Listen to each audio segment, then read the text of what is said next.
Adventure in Pipeman on W4CY Radio.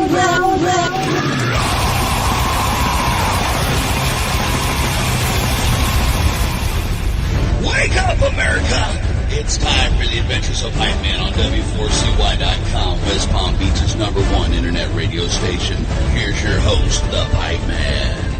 This is the Pipeman here on the Adventures of Pipeman, W4CY Radio, and here we are once again with the Positively Pipeman segment with our pet health guru, who gives you all your health advice for you and your pets. And so today, we're going to talk about something that I don't think is fun, UTIs.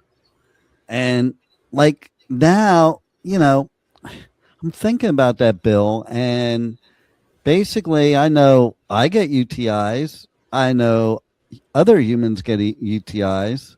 It makes sense that pets would get UTIs, but I don't know much about it. So why do so many pets have UTIs? The plain and simple answer is poison. Basically, obviously, if you get a UTI, it's at the bottom of the chain of events that has to happen in the body whenever we inhale anything, whenever we eat anything, whenever we drink anything. The body's a miraculous machine in the fact that it keeps us from it actually works for us to keep us alive. Yeah. I mean, I know that that's a kind of foreign dimension, if you will, to the medical community, but yeah, the body actually does it by itself. We don't need medical intervention all the time. When we inhale, drink, eat anything that is toxic, let's just say you just painted your bedroom and you breathe in all that nice smell. It really smells like kind of weird, but you inhale all those vapors in and they're in your lungs, and then they're going to go from your lungs to get out of the body. In the process, when you wake up the next day, of course, first off you painted and then you slept in a room breathing in all those vapors.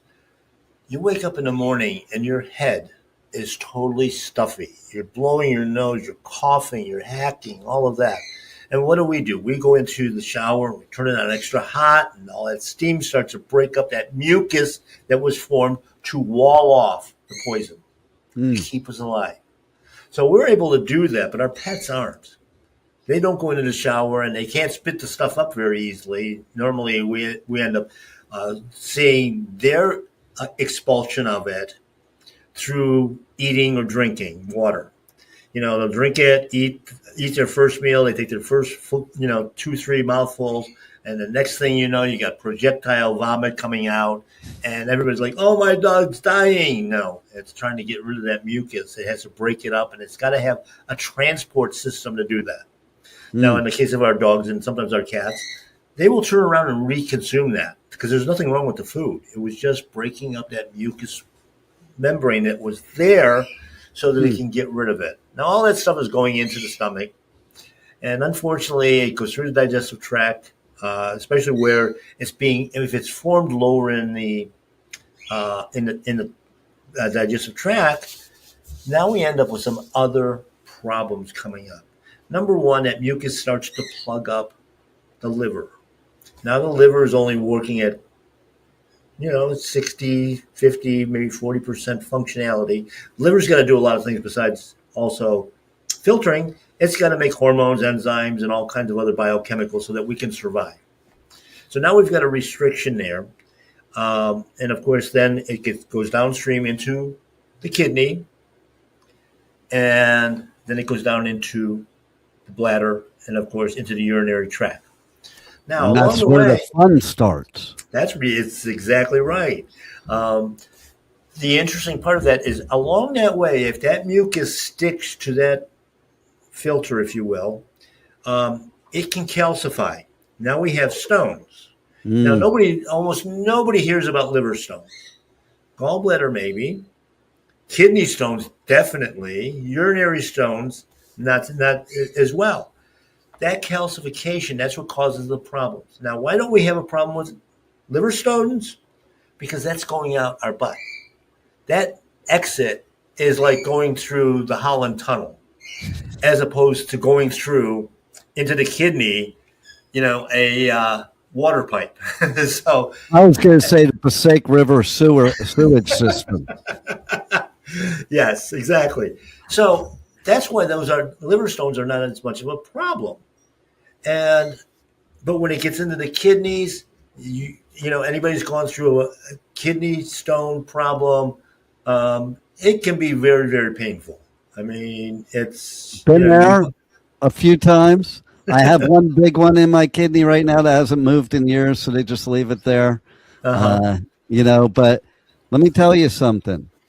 I just have a question for you. Why are kidney stones formed into what appear to be like Chinese star weapons? That's a good question. Actually, it's just the way they happen to form it, because it is a crystal. When you look at a piece of quartz, I mean, that's a crystal, okay? Weird shapes, sharp edges, all that sort of stuff. So, yeah, you're absolutely right. Now, in your case, of course, the fact that it's been there for a while, I don't know why we're not dissolving it, because there's different herbs and botanicals that we can use for that along the way. Now, when they get into, obviously, the bladder and the stones and that sort of thing, of course, those can be problematic too. However, if it's only the mucus part, the body's actually doing its job, keeping it fluid, because we're drinking enough water. I think that's an important thing. And flushing out the system, and it's got to be good water on top of that. But flushing it out of the system, it's not a problem. But when that mucus gets into that urinary tract, it stops. It plugs it up. And when that happens, basically, that's a UTI. Is that when I have to stick my finger up my dog's butt? No, not his butt.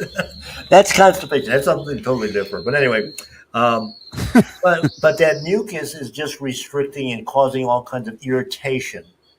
It's an irritation. And the interesting part about that is when you go to the doctor, hospital, the ER, you go to the vet hospital, whatever, they automatically put you on antibiotics.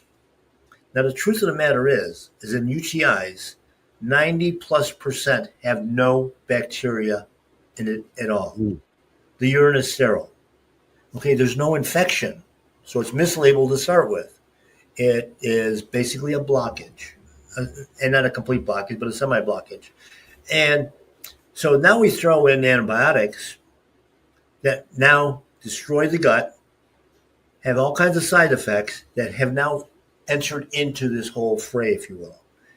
And if it's stuck there for a while, again, they can calcify just like they do in the kidneys and the stomach and all of that. But it's interesting because the whole way of removing it is flushing the system. Again, good water, clean water, ionized water when you can. But then there's also a lot of different herbs and botanicals that assist in that by basically what it does. People are probably not aware of what are known as surfactants, which are parts of plants, basically, that break water tension. And they use that technology a lot in soaps and shampoos and things of this nature. And instead of using an abrasive, like in a shampoo, instead of using an abrasive compound to scrub the skin or the hair or whatever you're doing, surfactants basically make water wetter. So if you put a drop of water on your counter, you notice it's a bubble. You've got surface tension there. If I put a drop of surfactant onto it, it breaks that surface tension, and that little drop will cover an area maybe 3, 4, 5 inches, because there's no tension on it anymore. It can just spread. And what that actually does, those surfactants do, and this is how the herbs work, it actually gets underneath, because the water is wetter. What you've drank and it's going through your urine is now got surfactants and literally lifts the mucus off. And it generally normally with what I see in the store with both people and with animals, 3 to 4 days it's gone. No drugs at all. Wow. It's just about using the right things. And even if it develops into stones, things like there's an herb from Ecuador called stonebreaker. We use dandelion root powder. The same thing. This dissolves the stones. a natural way of doing it. So we don't have to suffer with a UTI. And of course, we can prevent it. Hey, if once a week you have dandelion tea or cranberry tea or something of that nature, guess what? You'll never get it. But on the other side, we have to keep getting away from those chemicals that we're putting in our body one way or another.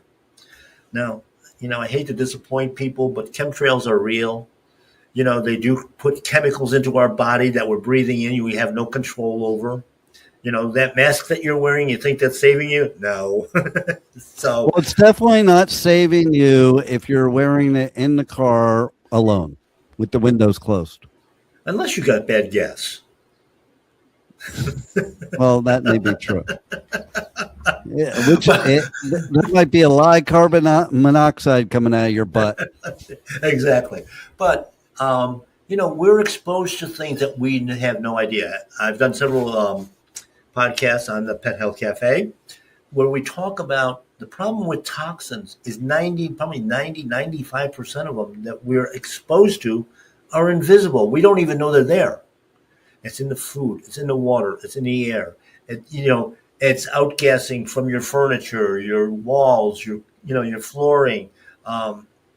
You walk down the street and, your neighbors have all, done the Roundup and the, bombs and that sort of thing to get rid of weeds, and we're breathing that all in. And of course, it's also, you have this nice little garden in your yard, and your neighbor sprayed with Roundup, and of course, it's now in your yard and in your vegetables that you think are so clean. So we're always being bombarded with it. So the whole way of avoiding that, like I said, you can use things like the cranberry tea and the dandelion tea and things of that nature, but is doing an ongoing detox with natural foods.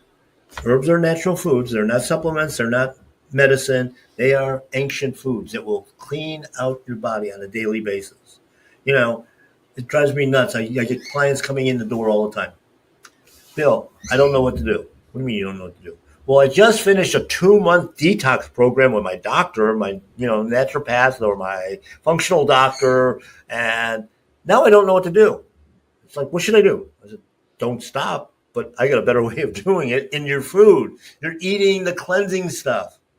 Basically, you're eating Ajax, as you will. Yeah. But in a natural form that's not going to kill you.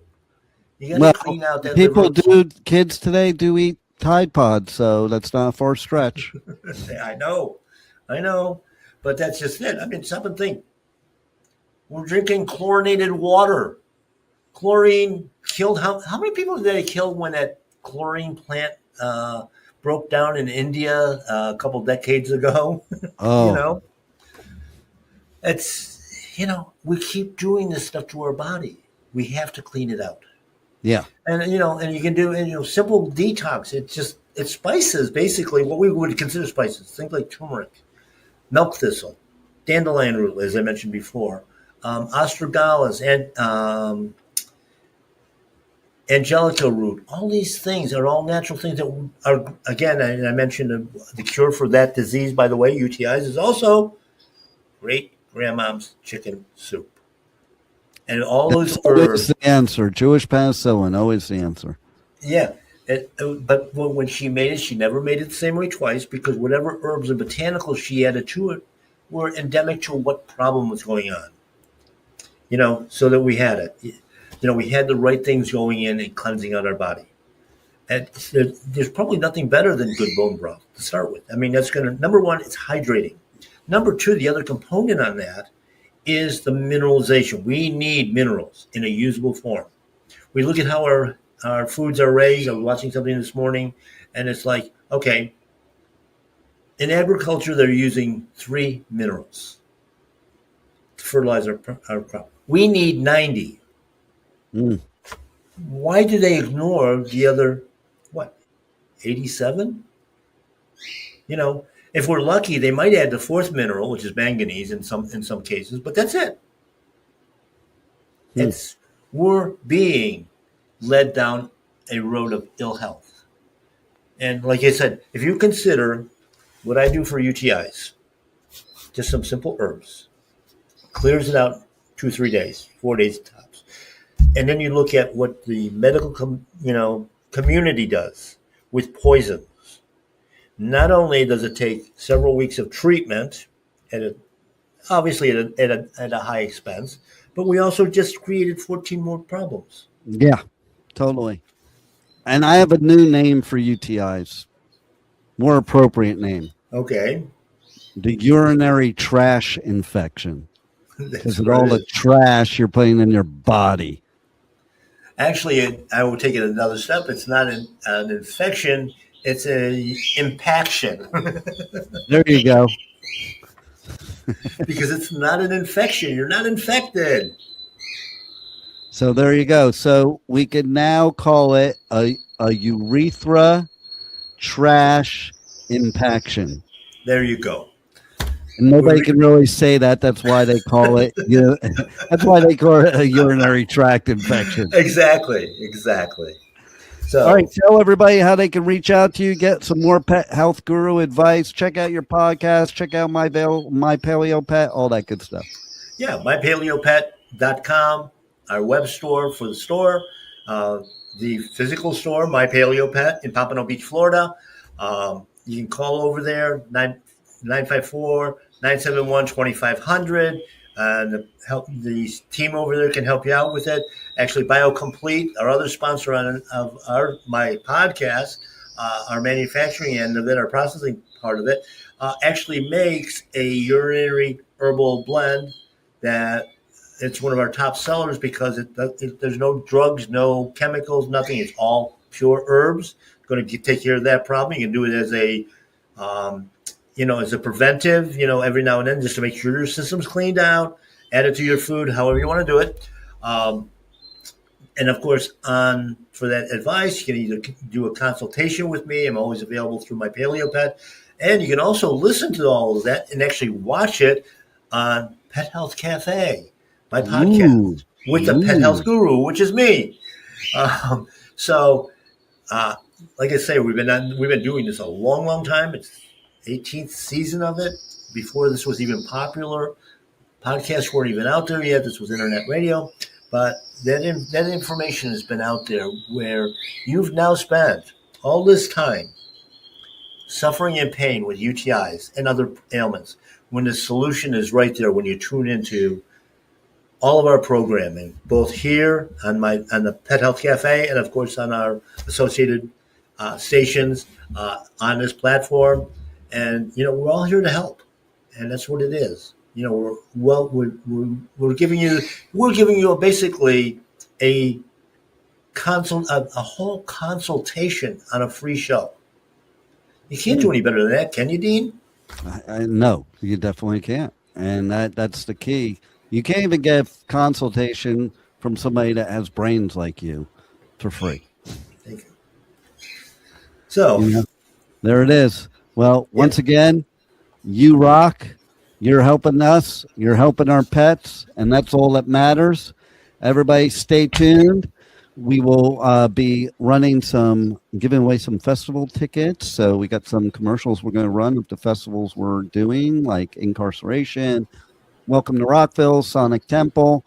And then we're going to go into our business segment with our resident expert, Michael Barbarita, from Powerful Business Strategies and Next Step CFO. So stay tuned. We will be right back.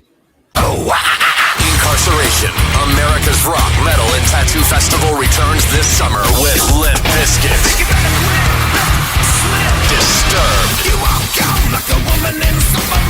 Bad Omens,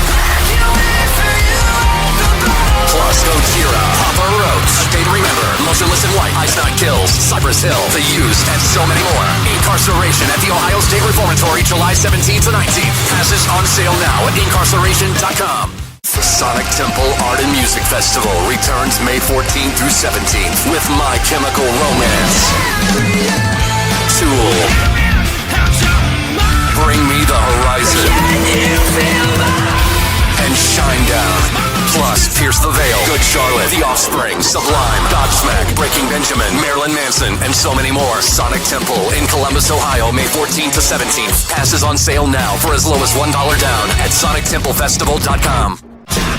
Welcome to Rockville. Returns to Daytona International Speedway May 7th through 10th with Foo Fighters, My Chemical Romance, Guns N' Roses, and Bring Me the Horizon. Plus, Turnstile, Five Finger Death Punch, The Offspring, Breaking Benjamin, A Day to Remember, Godsmack, and so many more. Welcome to Rockville, May 7th through 10th. Passes on sale now for as low as $1 down at welcometorockville.com. This is the Pipeman here on the Adventures of Pipeman, W4CY Radio, with our Positively Pipeman segment, powerful business strategies with our Next Step CFO, Michael Barbarita. How are you? Fantastic. How you doing, Dean? I'm doing great. What I want to know is it really you or is it AI with me today? You never know. You never know. I'm going to keep it a mystery. I like it. I like it. So tell us about using AI in your business. I will, but I just want to inject something that I found out very recently. There is an AI app. I think it's called notebooklm.net or .ai or .com. I can't remember the exact website, but you could Google Notebook LM, and it actually will allow you to have a third party verification. So what that means is that you can have two people talking in very clear language, very polished language, talking about how great you are. So it's two people. You have to program it. And when I say program it, you have to feed it the information. But what it'll do, it'll start conversations with two people, and they will be endorsing you. For example, they'll just say one person will say, and it could be a male and a female, it could be two females, it could be two males. One person would say, like Michael Barbarita says, the conversion formula is the best way to attract new business. They'll go into it, and it's so amazing because it's a third party verification. I mean, there's going to be a point in time where we never know what's real and what's not. If already there, right? If we're already not already there. But anyway, yeah. So today I want to talk about something that I use on a daily basis, and that is Claude. Now, there's ChatGPT. I'm sure it's great. I happen to use Claude because I utilize what's called Project Knowledge, which I consider to be the brain of Claude, not the entire brain. Obviously, Claude has vast knowledge, everything that's on the internet. But in terms of giving it a focus, I utilize Claude. And what I do is I put in Project Knowledge things like my book. I put a customer avatar in Project Knowledge. I put in all the information about my company, what it's about, where I'd like to go, what direction I'd like to take. I also ask, once I put all that information in, by the way, I also have what's called a copywriting Bible that I put into Project Knowledge, which is the best copywriters in the world with their styles. And what I do also is I ask Claude, give me I do 5 questions at a time. So I just keep asking it. Give me 5 questions of how you could be better supportive to Next Step CFO. And so he tells me those questions. I answer them. I put it in Project Knowledge. Later, I ask 5 more questions. I answer them. I ask for 5 more questions. He gives them to me. I answer them. I put them in Project Knowledge. So I'm constantly training the robot. Mm-hmm. And over time, whatever you want it to do, doesn't matter what it is, it references that Project Knowledge, and it really is very intelligent about your business, about your style, about your customer, about your strategies that you'd like to implement.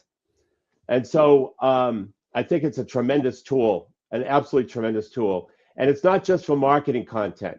It helps me with business analysis for my clients. It helps me with their relating a strategy to their situation, because it has all this knowledge that I've given it and I've trained it on. And so it's been just a sensational tool, and I hate to lose it now that I got it. But these are things that can help save a tremendous amount of time. I would have to say that Claude saves me a minimum of 2 to 3 hours a day with all the analysis. And what is it that you like better about Claude compared to Gemini, compared to ChatGPT, compared to all the other ones that are out there? Yeah. I don't think you could ride the wrong horse, but you might. Okay. But I don't think you could ride the wrong horse. I did not do a lot of analysis. I did some analysis on ChatGPT. Claude came out with Project Knowledge before ChatGPT did.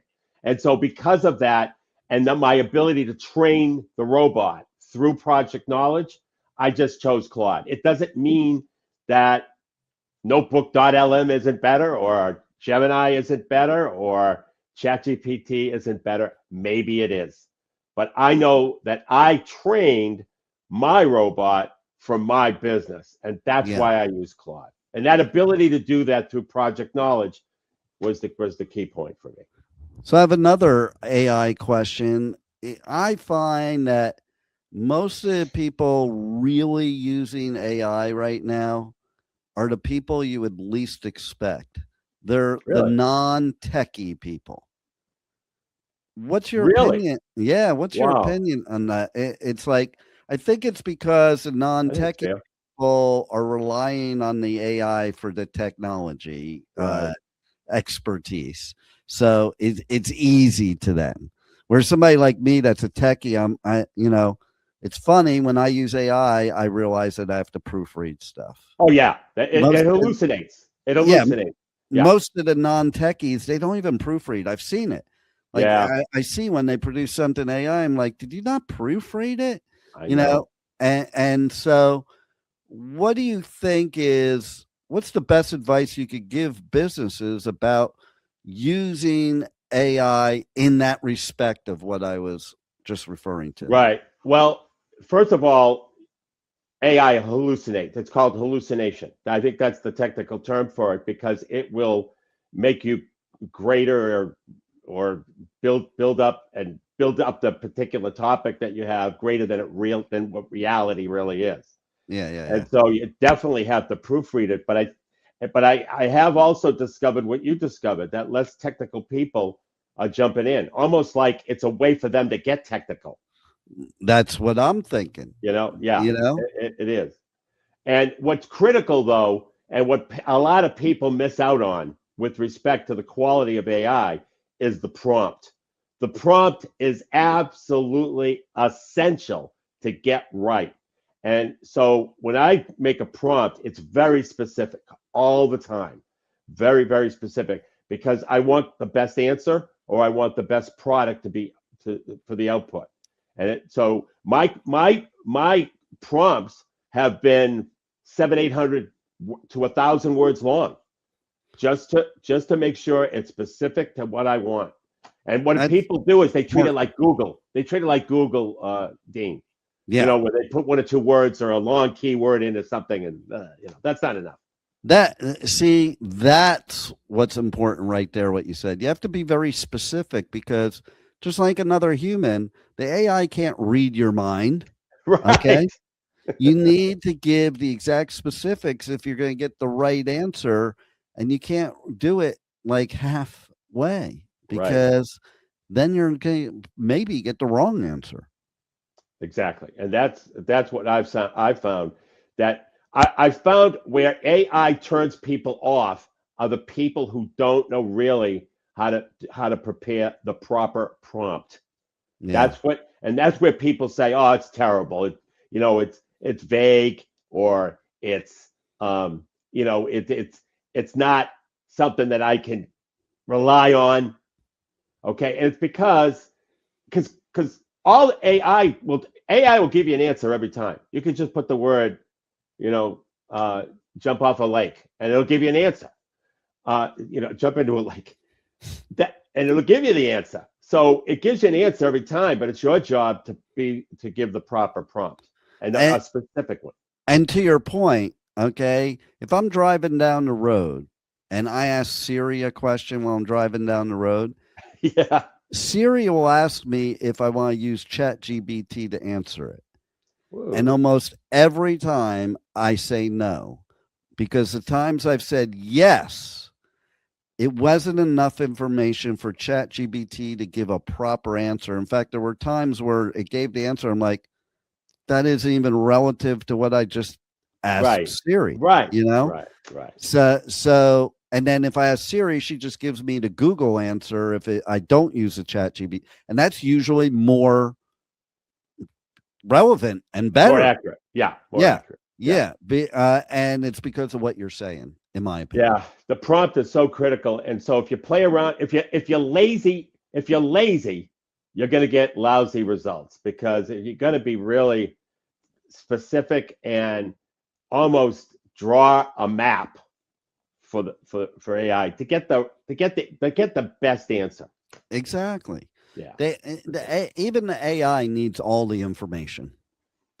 It's like when Right. you talk to another human being and you don't give them the whole story, they can't give you proper advice.